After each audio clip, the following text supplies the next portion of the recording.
इस वीडियो में हम समझेंगे किरचॉफ धारा नियम और किरचॉफ विभव नियम।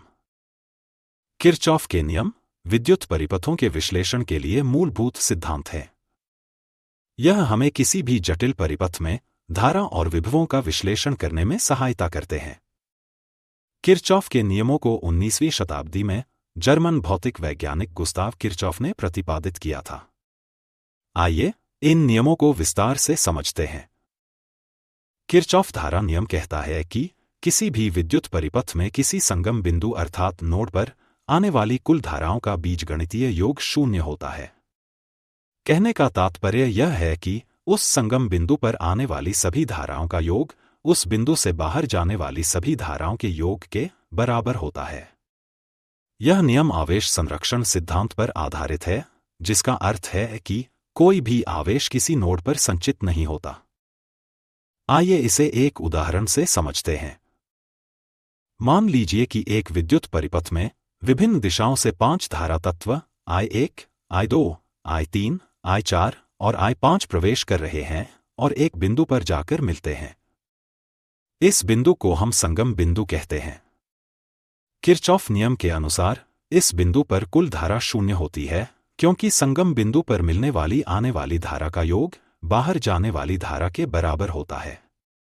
उदाहरण के लिए इन 5 धाराओं में से 3 धारा I1, I2 और I3 नोड में प्रवेश कर रही हैं और 2 धारा I4 और I5 नोड से बाहर जा रही हैं। इसे गणितीय रूप में इस प्रकार दर्शाया जा सकता है। आने वाली धारा को धनात्मक और बाहर जाने वाली धारा को ऋणात्मक माना जाता है। समीकरण को हल करने पर हम पाते हैं कि आने वाली धाराओं का योग बाहर जाने वाली धाराओं के बराबर है और यही किरचॉफ धारा नियम कहलाता है। अब बात करते हैं किरचॉफ के विभवांतर नियम की। यह नियम कहता है कि किसी भी बंद लूप में सभी विभव हानियों का बीजगणितीय योग सदैव 0 के बराबर होता है। यहां पर विभव हानि का अर्थ है विद्युत प्रेरक बल या फिर धारा और प्रतिरोध का गुणनफल। यह नियम ऊर्जा संरक्षण सिद्धांत पर आधारित है, जो बताता है कि किसी बंद परिपथ में विद्युत विभव को संरक्षित किया जाता है। आइए इसे एक परिपथ की सहायता से समझते हैं। एक परिपथ में एक सेल और 3 प्रतिरोधक श्रेणीक्रम में जुड़े हैं। यदि इस परिपथ को प्रतीकात्मक रूप में देखें तो यह कुछ ऐसा दिखेगा। मान लीजिए कि इस परिपथ में धारा I प्रवाहित हो रही है, जिसकी दिशा धनात्मक टर्मिनल से ऋणात्मक टर्मिनल की ओर है। अब हम इस परिपथ में एक लूप पर विचार करेंगे। इस लूप की दिशा हम घड़ी की दिशा में या विपरीत दिशा में ले सकते हैं।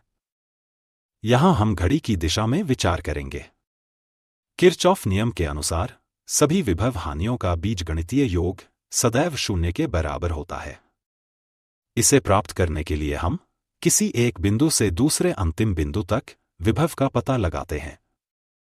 बिंदु A से B जाने पर सेल E मिलता है, B से C जाने पर IR1 मिलता है, C से D जाने पर IR2 मिलता है और D से A जाने पर IR3 मिलता है। किरचॉफ नियम के अनुसार इन सभी का योग 0 होता है।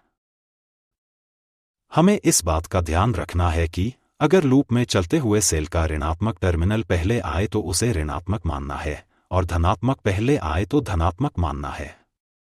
लूप में चलते हुए अगर धारा की दिशा समान है तो धारा और प्रतिरोधक के गुणनफल को धनात्मक मानना है और अगर विपरीत है तो ऋणात्मक मानना है।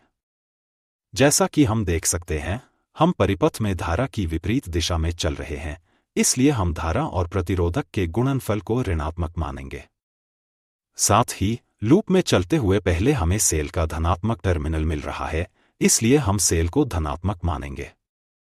इस समीकरण को सरल बनाने पर हम देख सकते हैं कि किरचॉफ का विभव नियम ऊर्जा संरक्षण के सिद्धांत को सिद्ध करता है।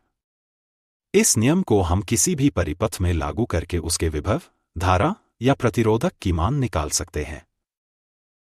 इस वीडियो में अभी के लिए बस इतना ही।